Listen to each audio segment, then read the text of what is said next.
Amigos y amigas, bienvenidos y bienvenidas a Cuestión de Enfoques. Soy Miguel Calix Martínez, estamos por ICN, Una Nueva Conciencia. Contentos de estar nuevamente con ustedes para conversar con nuestros invitados e invitadas sobre los temas que hacen titulares, los temas que hacen noticia, los temas que usted ve en las redes sociales a través de icn.digital o en nuestra página web www.icndigital.com.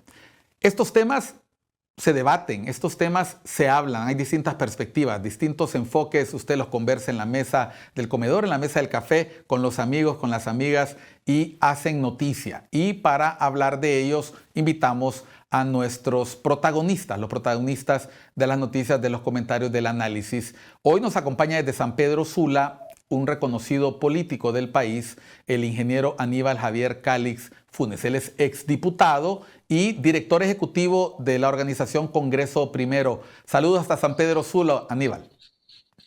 No, saludos a ti, a toda la teleaudiencia. Es para mí un placer estar en tu programa, felicitarte también por el mismo y bueno, y aquí para tratar de dar también nuestro enfoque.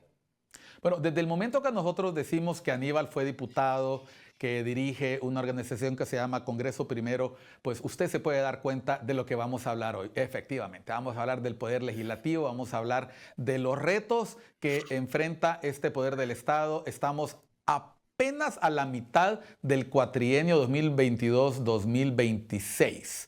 Este cuatrienio empezó de manera abrupta, de manera complicada, pero con el paso del tiempo las cosas por momentos mejoraron, luego se complicaron, tuvimos prácticamente 4 o 5 meses de parálisis legislativa.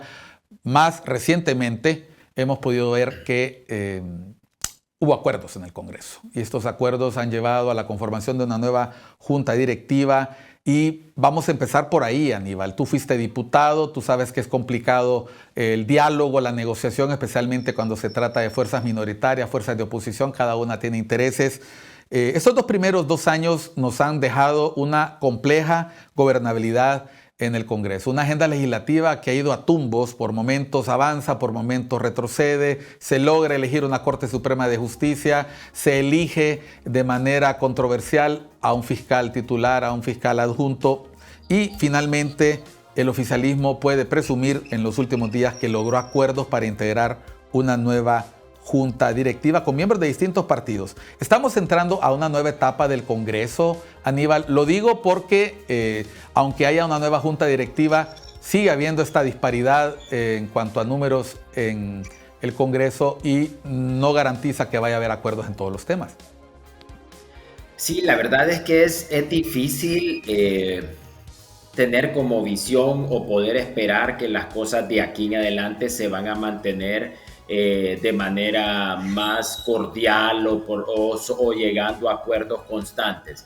Y digo esto porque todos sabemos que la segunda parte de las legislaturas, cuando ya empezamos a entrar al ámbito electoral, entonces las posturas, muchas de ellas y principalmente en el Congreso Nacional, se vuelven posturas electorales y partidarias. Entonces, esta situación, en mi opinión, va a complicar un poco. Esperamos, sí, que el talento político realmente aflore en el Congreso Nacional, más de parte de la Junta Directiva, y entendamos que realmente el Congreso, independientemente que es la representación directa de los partidos políticos, debemos de buscar cómo debatimos, cómo realmente se puede llegar a acuerdos y en el caso de que hayan posturas y argumentos diferentes, que todavía lo hagamos dentro de un nivel de civismo correcto y dentro de un nivel también de no agresividad que se permita transmitir al pueblo hondureño, porque yo considero que la clase política tiene la gran responsabilidad de unir a la ciudadanía y tenemos de una vez por todas que aprender a cómo estar en desacuerdos, porque ese es el principal problema que yo identifico cuando vemos el accionar de la clase política de nuestro país. Aníbal, la organización Congreso Primero, explícanos un poco, ustedes dan seguimiento a la actividad legislativa, están pendientes de lo que se aprueba, no se aprueba. Cuéntanos un poco de la organización que tú diriges. Bueno, sí, fíjate que casualmente es una organización que la idea nace cuando fui diputado al Congreso Nacional y aún siendo diputado experimenté cómo la información no está disponible para los diputados.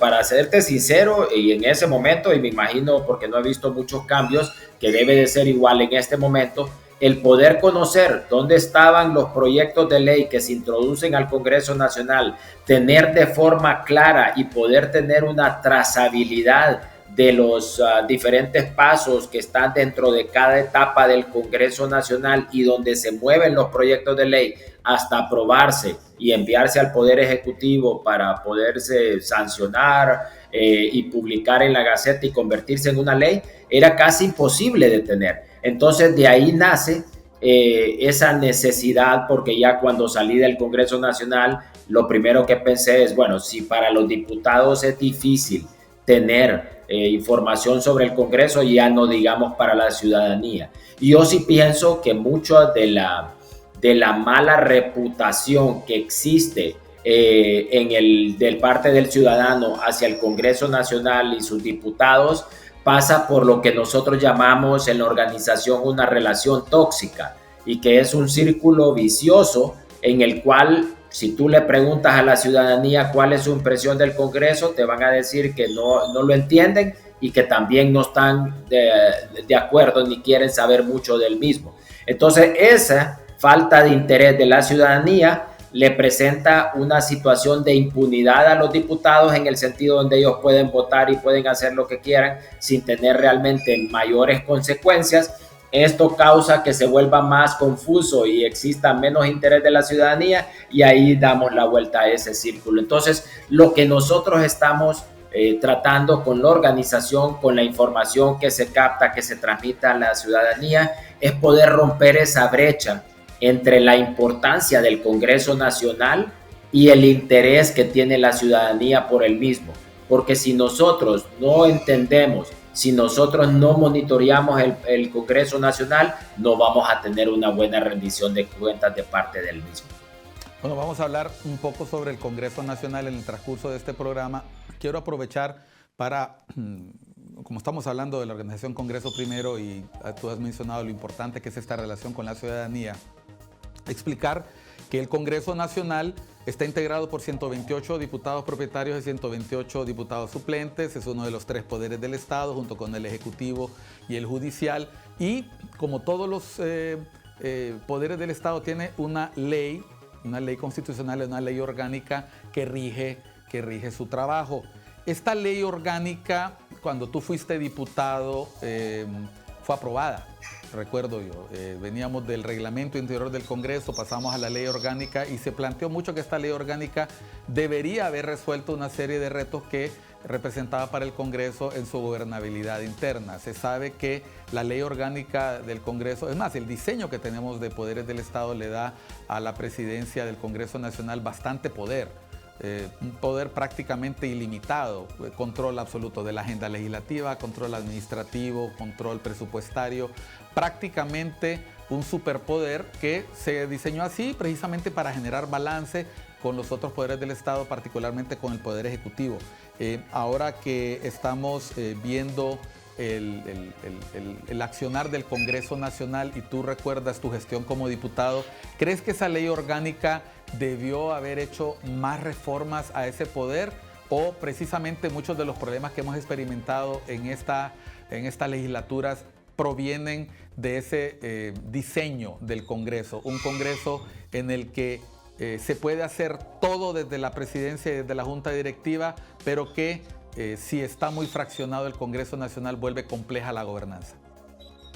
Sí, bueno, y para efectos de transparencia, esa ley fue aprobada en diciembre del 2013, se publicó en el 2014, entonces fue en ese periodo antes de que entráramos nosotros al Congreso Nacional y antes de que realmente en el Congreso Nacional existieran más de dos fuerzas políticas como había existido tradicionalmente en el país. Entonces considero que la ley también se concibió un poco para poder controlar esa situación inesperada, que no se tenía la experiencia anterior de tener que lidiar con más de una fuerza como existía en el pasado.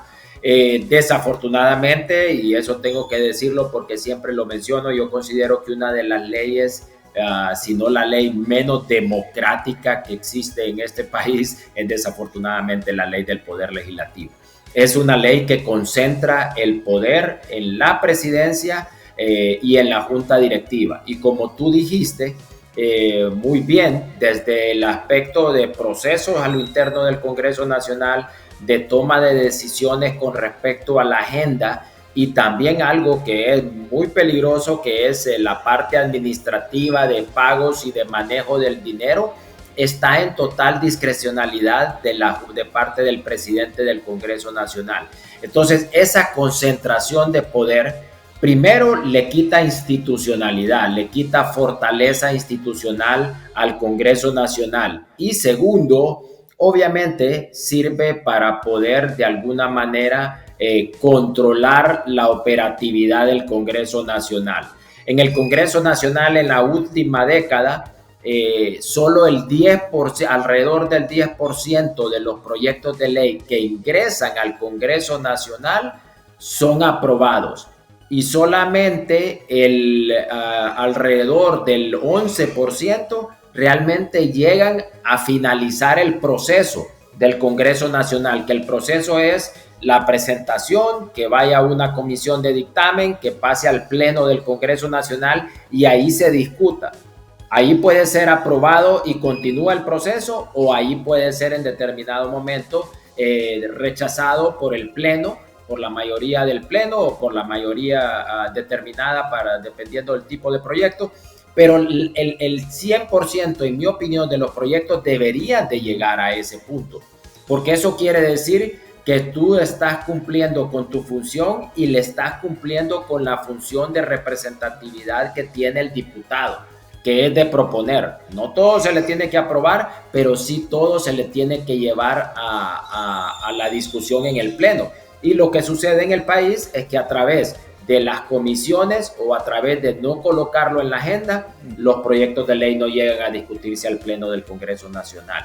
Entonces, eso es algo que definitivamente yo hubiese esperado que este Congreso sí estuviera trabajando y socializando una nueva ley, porque para nadie tampoco es secreto que cuando la gente está en oposición, todos se quejan de la ley. Pero cuando ya llegamos al puesto, ya vemos que de esa manera nosotros podemos controlar. Y eso es desafortunado, pero bueno, esperamos que algún día tengamos un verdadero estadista que sepa que uno también cuando legisla, no solo legisla para el presente, sino que está dejando las cosas para el futuro y para lo que le conviene al país.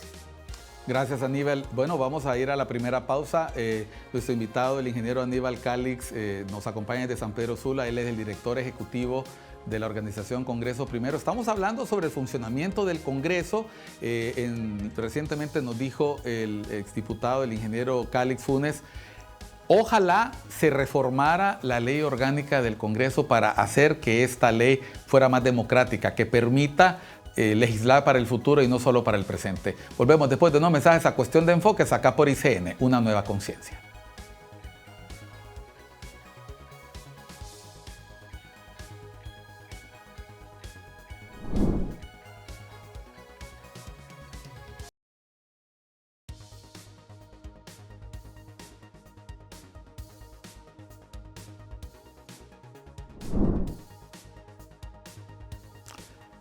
Continuamos en Cuestión de Enfoques hoy con el ingeniero Aníbal Calix. Él es director ejecutivo de la organización Congreso Primero, nos acompaña desde San Pedro Sula, vía remota. Estamos en Cuestión de Enfoques hablando sobre el Congreso Nacional, sobre la forma en que el Congreso opera. Aníbal, mencionabas el funcionamiento que determina la ley orgánica del Congreso. Nos ha llamado mucho la atención en los recientes meses que a partir del conflicto que se generó entre la bancada de oposición y la bancada oficialista, fuimos a la integración de una comisión permanente.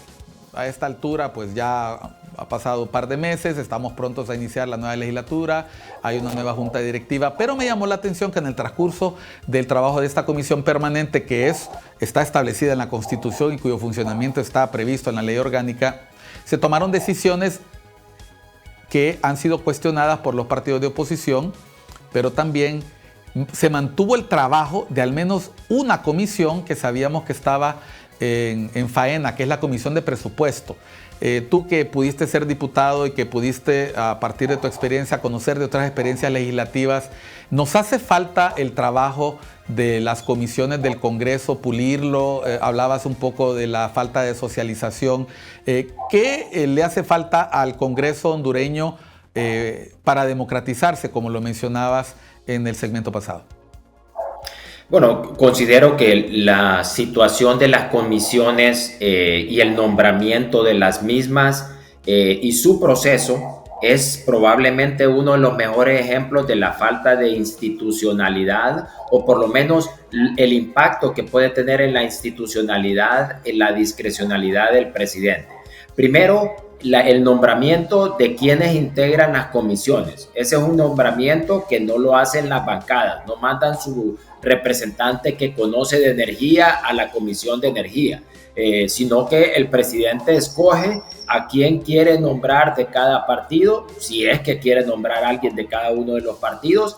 Por lo general, estas comisiones se nombran en función de tener la mayoría del partido político que tiene el presidente o que el presidente quiere. Entonces, aquí vemos nosotros cómo dentro de la comisión no existe tampoco una democracia, o se arregla para que todo se apruebe de acuerdo a lo que le interesa al presidente del Congreso. Y después, que es una parte también muy importante, la posibilidad del presidente de nombrar comisiones especiales aún por encima o al lado de las comisiones ordinarias que ya están predeterminadas en la ley. Entonces aquí vemos cómo en determinados momentos, si no nos gusta la decisión que puede tomar una comisión, el presidente tiene la potestad de poder nombrar otra y ajustarla. Y entonces en función de la ciudadanía debemos de conocer mucho más de esto, pero también debe de haber mucha más publicidad sobre su trabajo. Aníbal, mencionaste comisiones ordinarias, comisiones especiales, aún habiendo comisiones.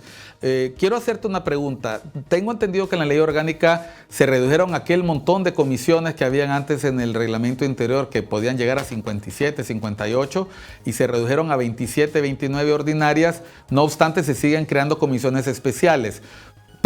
Una pregunta muy concreta, porque tú fuiste diputado. ¿Los integrantes de las comisiones del Congreso tienen prebendas especiales, el presidente, el vicepresidente, los secretarios, o es sencillamente una designación antojadiza del presidente? ¿Se tienen algún sobresueldo, se tienen algún beneficio, o sencillamente es la posibilidad de presidir y controlar el debate en la comisión? No, es una potestad que tiene el presidente del Congreso, es una designación, no existe en función de aumento de salario o de alguna otra prebenda económica directa el ser miembro de una comisión. Los presidentes de las comisiones sí tienen acceso a poder nombrar, pero también es un acuerdo con el presidente a poder tener un staff disponible, pagado, en cada una de las comisiones. Y desafortunadamente, y aquí tenemos que decirlo para que la ciudadanía sí sepa, el problema es que como en las comisiones, y eso es algo que también me gusta hacer énfasis con la ciudadanía, que realmente el órgano de donde debe de comenzar el cabildeo de cualquier ciudadano que tenga temas de interés particular sobre alguna o general sobre alguna ley, se debe de hacer con la comisión. La comisión es la que determina si el impuesto es el 15 o el 13%. Pues obviamente después se discute en el Pleno del Congreso Nacional, donde se pueden hacer cambios, pero son menos probables que los cambios se puedan hacer. Entonces, dicho esto, y que resaltamos la importancia de la comisión de dictamen, muchas de las comisiones en el pasado han sido apetecidas, porque no podemos negar, porque también ahí es una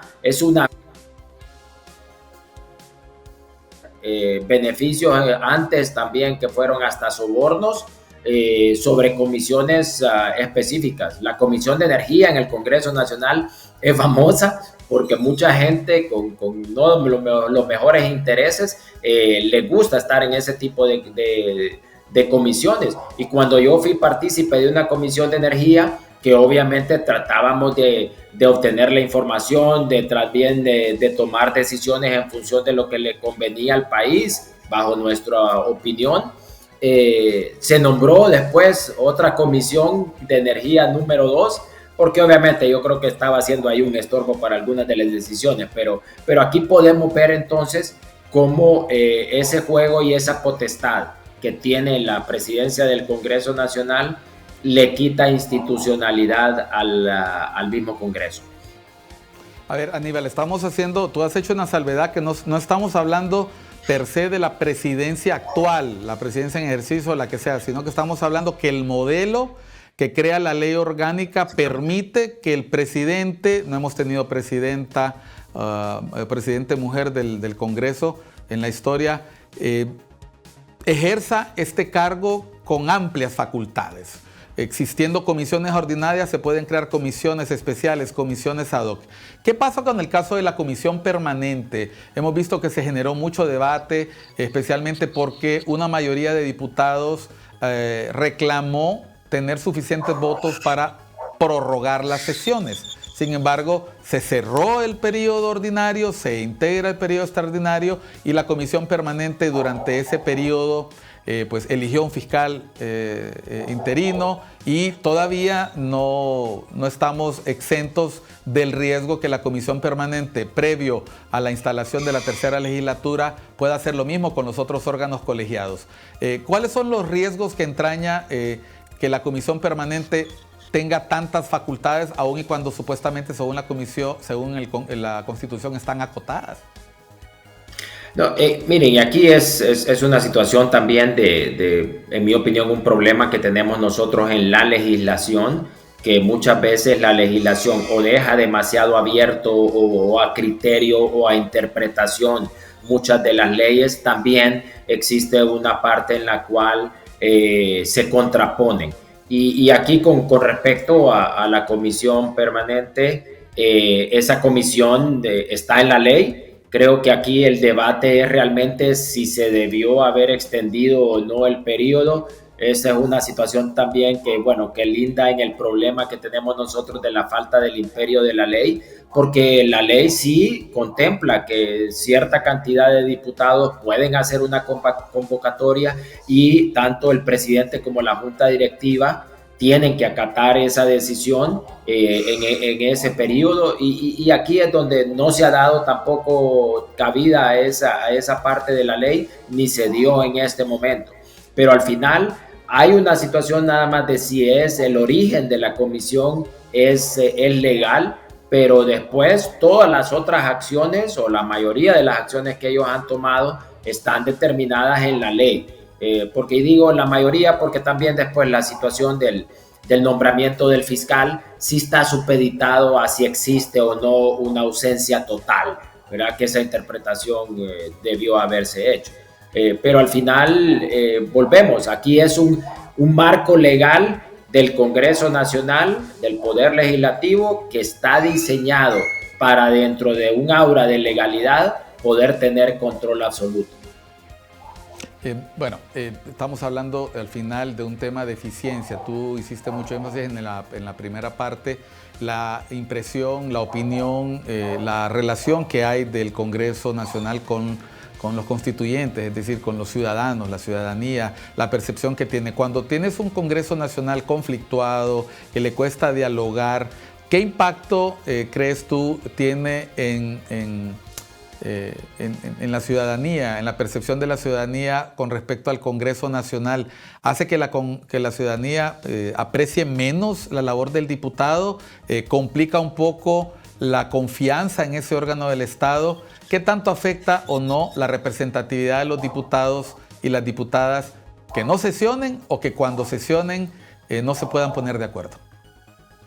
Yo creo que el impacto es totalmente negativo. Y tú lo puedes ver preguntándole a la ciudadanía, la respuesta siempre es de rechazo y lo más problemático que es de desinterés de los temas que realmente le afectan al ciudadano. Y yo siempre hago la reflexión y lo menciono Yo era ese tipo de ciudadano, el típico sanpedrano que no, me levantaba a trabajar y pensaba que el gobierno no tenía ningún impacto sobre mi vida. Y cuando ya estuve en el Congreso Nacional me di cuenta de que cada una de las decisiones pueden y tienen un impacto sobre los ciudadanos. O sea, el Congreso, si tú analizas desde el impacto práctico y la importancia del Congreso Nacional, el Congreso Nacional es el que pone las reglas del juego. El Congreso, si el Congreso Nacional no hace leyes, el Poder Ejecutivo no tiene nada que ejecutar, el Poder Legislativo no tiene leyes con las cuales impartir justicia.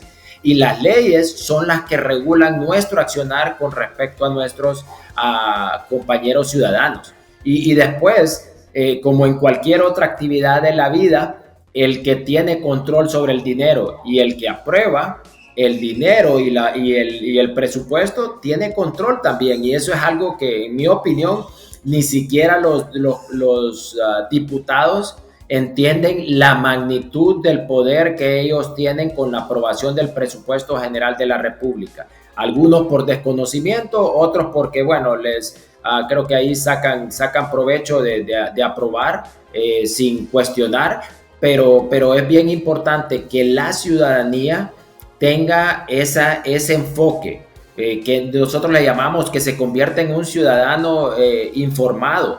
La información es poder y en la medida que nosotros distribuimos la información estamos distribuyendo ese poder. Y hay algo que nosotros en el país, en mi opinión, Miguel, no le damos la suficiente importancia, y es el seguimiento al tamaño del Estado.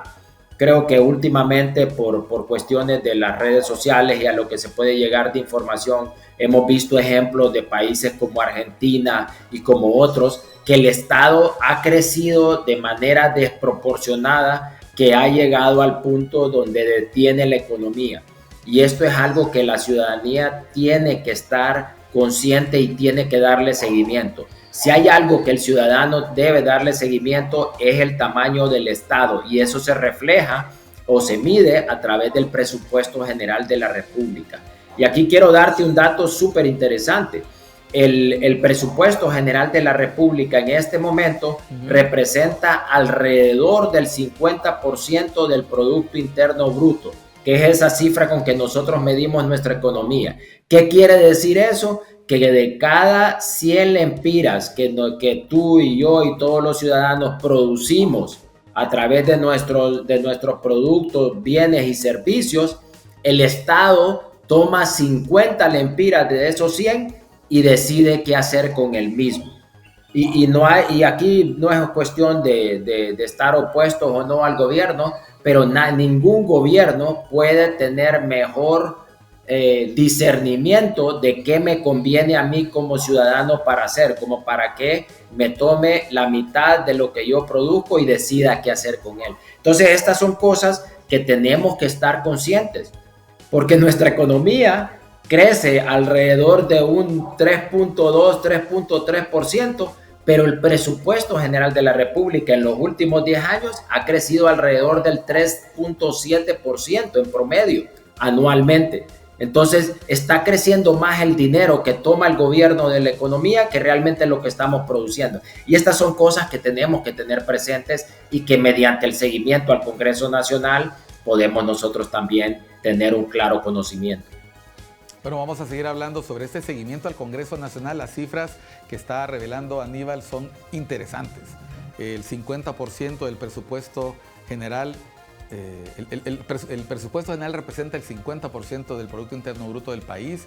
Estamos hablando del impacto que tiene cada una de las decisiones, presupuestos que sobrepasan la tasa de crecimiento anual del país, y obviamente eso nos lleva a la larga a situaciones de déficit. Vamos a volver después de unos mensajes a Cuestión de Enfoques, hoy con el ingeniero Aníbal Calix. Él es director ejecutivo de la organización Congreso Primero, exdiputado y miembro de la comunidad política desde San Pedro Sula para ICN, Una Nueva Conciencia. Ya volvemos.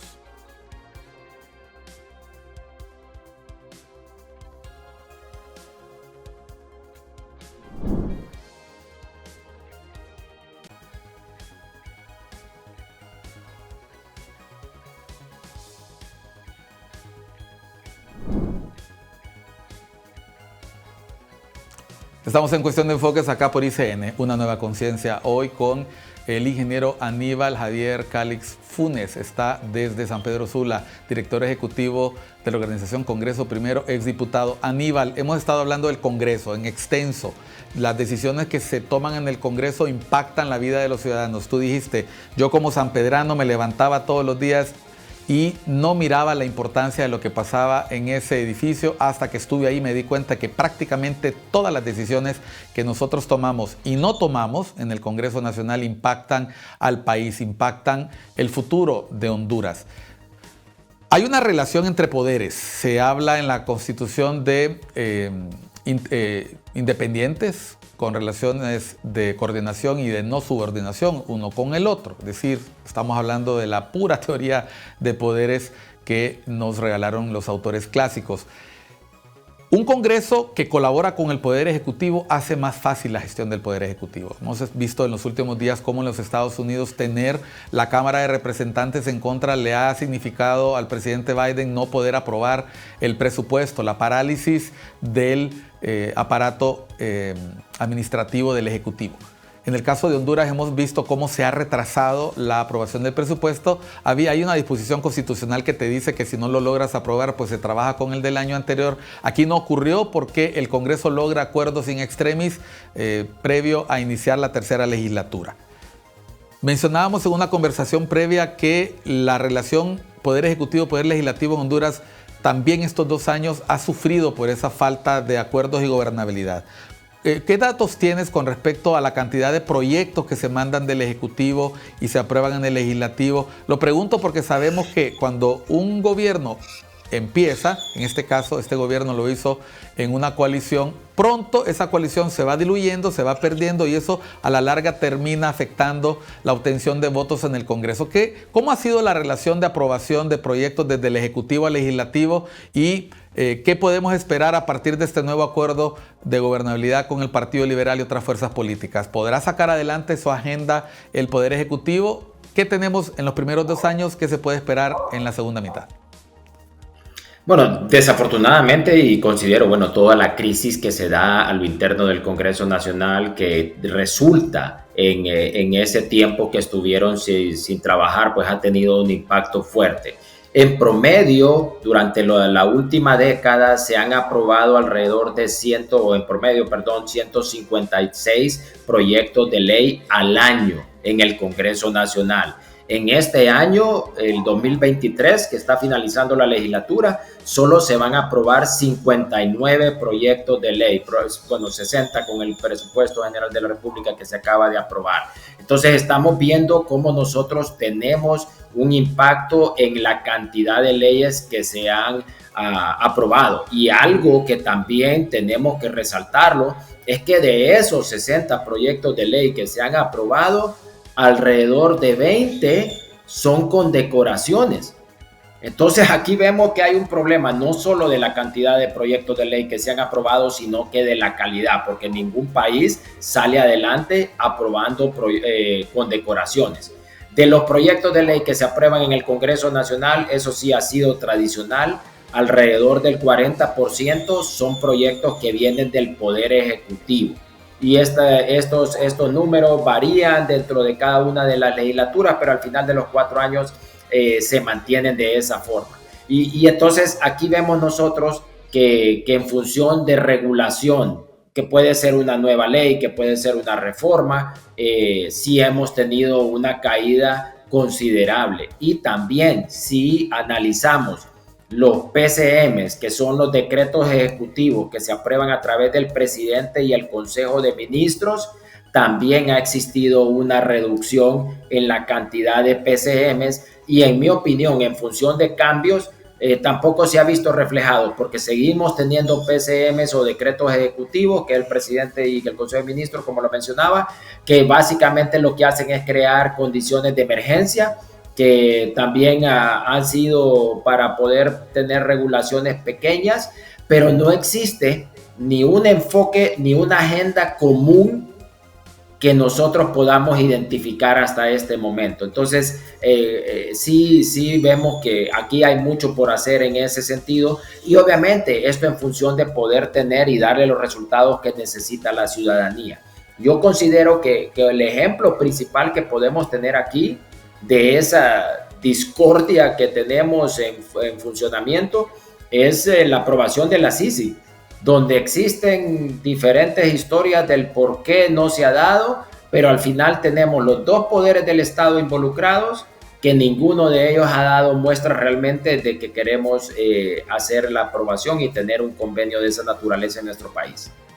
Abordaste el tema que iba a comentar a partir de ahora, que es el tema de las promesas de campaña. Hay una serie de promesas de campaña dentro de las que destacan derogaciones de los peajes, por ejemplo, eliminar las sedes. Ya vimos que el haber el haber concluido el periodo ordinario impidió que se pudiera ratificar la derogación constitucional de las sedes.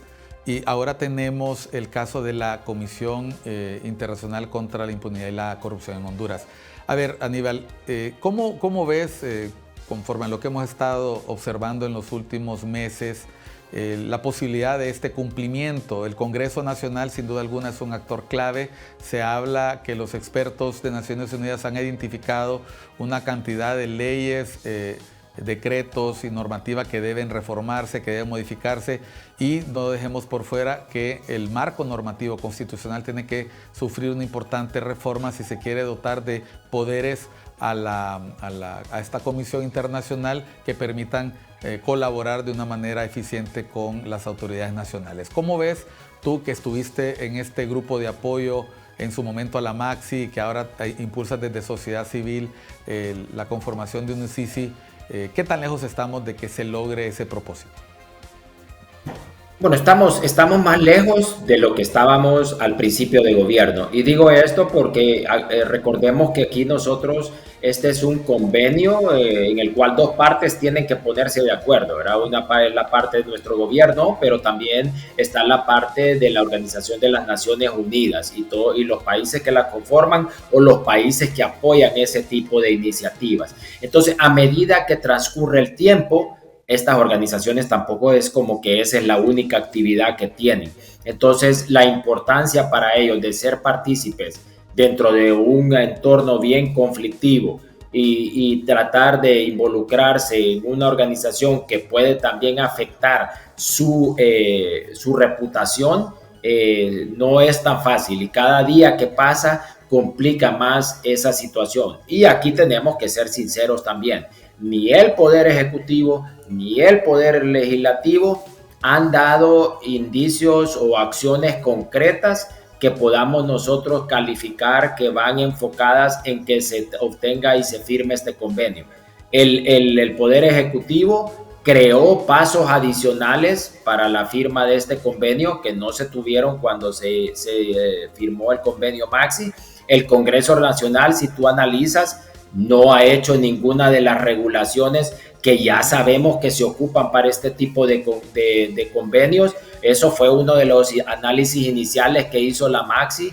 La gente lo tiene, lo conoce a lo interno del Congreso Nacional, y no hemos dado realmente pasos concretos. Entonces, esta es una situación que sí lo veo bastante distante para nuestro país, y desafortunadamente no avisoro como que nosotros vayamos a tener una CICI en nuestro país, por lo menos en este periodo de gobierno. Y aquí quiero hacer mención de algo, porque muchas veces, principalmente los funcionarios del Poder Ejecutivo, dicen es que el Congreso no lo aprueba. Primero, no se ha hecho ni siquiera el convenio y se ha firmado como para que vaya al Congreso Nacional. Y segundo, ya va a cumplir creo que un año, ya vamos a poder celebrar el cumpleaños de la presentación ante el Consejo de Ministros de la política de transparencia y lucha contra la corrupción, que en mi opinión es un muy buen documento elaborado por el que entonces era el ministro de Transparencia, don Edmundo Orellana, y que lo presentó al Consejo de Ministros, donde esos ministros lo deben de aprobar y ya se pone en ejecución para el Poder Ejecutivo. Y eso no se ha hecho. Entonces, al final, ni lo que tenemos nosotros en las manos para la lucha o para la lucha contra la corrupción se hace. Entonces, no creo que aquí hay responsabilidad de todas las partes. Bueno, vamos a ir a unos mensajes. Ya lo ha escuchado usted de boca del ingeniero Calix Funes. La llegada de la Sisi difícilmente, con los avances que se han obtenido y con las distintas partes que tienen que participar, porque se trata no solamente de la iniciativa gubernamental hondureña, sino también entender que hay otras partes involucradas, recursos, países que apoyan, un organismo internacional como Naciones Unidas que no solo ocupa sus funciones en ello. Él ve muy complicado que se pueda implementar una figura de este tipo, al menos en esta gestión de gobierno. Ya volvemos después de unos mensajes a Cuestión de Enfoques, acá por ICN, una nueva conciencia.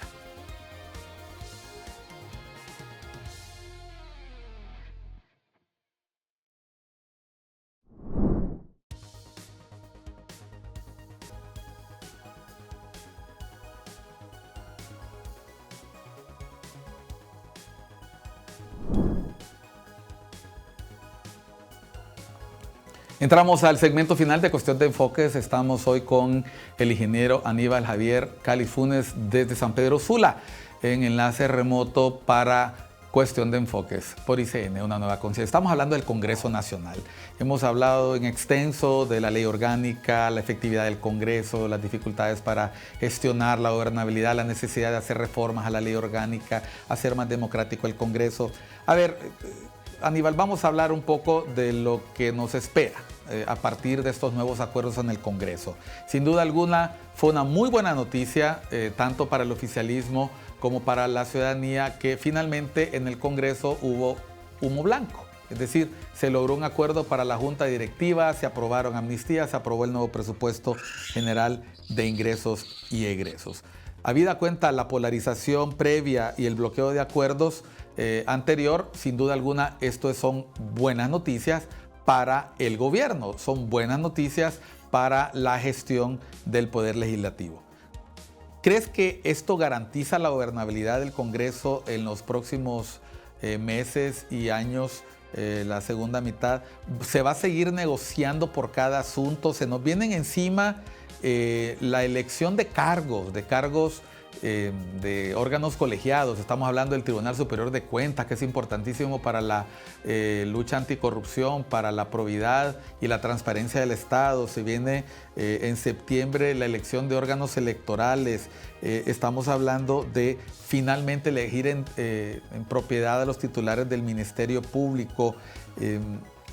¿Qué oportunidades ves para lograr esos 2/3, que sabemos que es posible, se logró para la Corte, en este momento que la oposición literalmente ha planteado que se van a mantener en oposición independientemente de estos acuerdos? ¿Cómo ves? ¿Qué oportunidades hay en estas dos legislaturas que quedan para poder sacar las agendas legislativas? Bueno, yo considero que ojalá que esta experiencia que recién atravesamos de los acuerdos realmente la tomemos. Y en el Congreso Nacional, como en cualquier otra actividad de la vida, cuando tú te relacionas con otras personas y tú estás en un cargo de dirección, hay dos formas coloquiales con los cuales tú puedes llegar a acuerdos. Una es con la zanahoria, motivando a las personas o llegando a acuerdos en función de los intereses de cada uno, o con el martillo y con el garrote.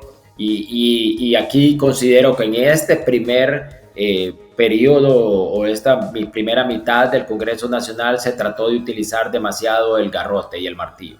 Y entonces yo no creo que esta fue la mejor fórmula. El Congreso Nacional, yo siempre le menciono a las personas, a pesar de que es un órgano político, es un órgano de matemáticas. Si usted tiene las mayorías, usted puede tomar decisiones. Entonces, espero que la Junta Directiva, que el Congreso Nacional trabaje, se enfoque en obtener esa cantidad de votos requeridos. Y esa cantidad de votos requeridos es en función de poder llegar a acuerdos, de poder establecer situaciones de ganar, que esto es algo que la ciudadanía también debe de entender.